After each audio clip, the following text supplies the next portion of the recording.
In addition to the Chrysler Pacifica that's been visiting us, we've also been spending some time with this second guest, the 2026 Volkswagen Tiguan SEL R-Line. The name may sound like a mouthful, but the 2026 Tiguan is bringing a whole host of upgrades to Tiguan buyers for the new model year. Are all of these upgrades enough to finally launch the Tiguan to the top of its class? Or is it still a work in progress? Stay tuned. We're going to give you guys a brief dive inside this particular SEL R-Line and show you some of the things that we like, as well as some of the things that still need improvement. So stay tuned. The exterior styling of the Tiguan has been heavily revamped for 2026. It does get a number of visual cues from its bigger cousin, the Volkswagen Atlas. This is especially apparent here in the rear, with the light bar and the Light of Volkswagen badge in the center of the liftgate.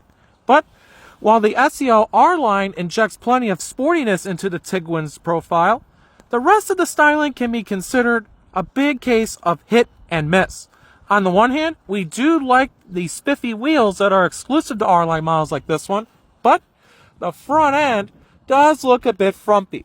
This is largely due to the large lower grille portion here in the front bumper, which clashes with the slick and thinned out LED headlights, as well as the light bar that runs from one end to the other.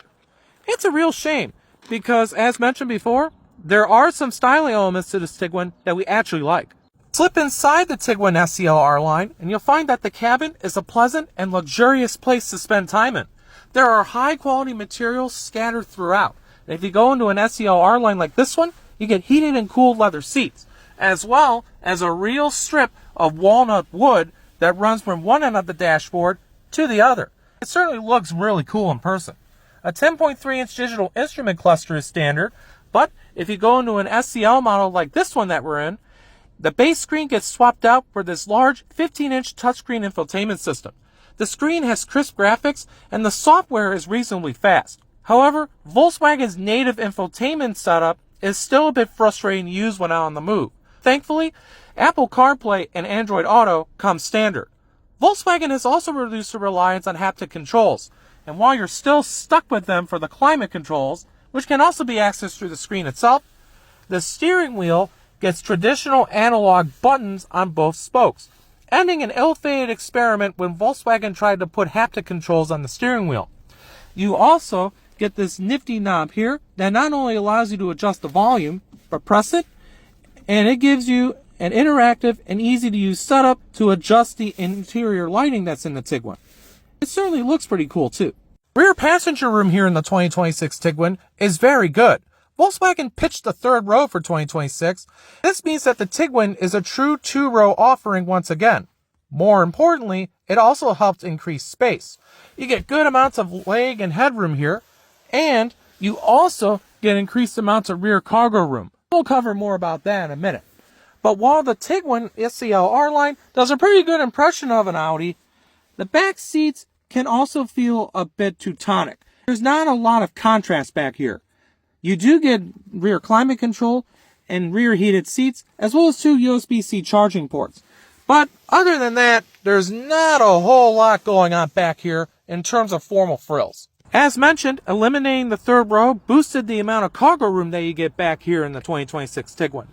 While you do get this nifty cargo cover here to help hide items, if you're looking to increase room, just pull these switches and you'll be able to fold down the second row seats to help increase room, which is great for hauling a large load of groceries or even bulkier loads. The base engine in the 2026 Tiguan is not exactly known for its performance chops, but if you're a family buyer who wants more fun in your daily commute, the SEL R-Line Turbo is definitely the way to go.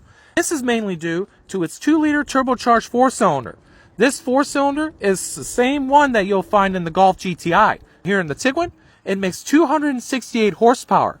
And it also benefits from some upgrades that Volkswagen engineers did to make it work better here in the Tiguan.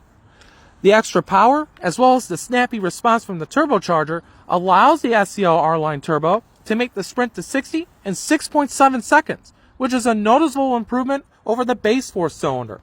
An 8-speed automatic is the only transmission you get, but the suspension tweaks, as well as the snappy behavior from the engine, makes the Tiguan a surprisingly fun SUV to drive, especially on long, winding roads.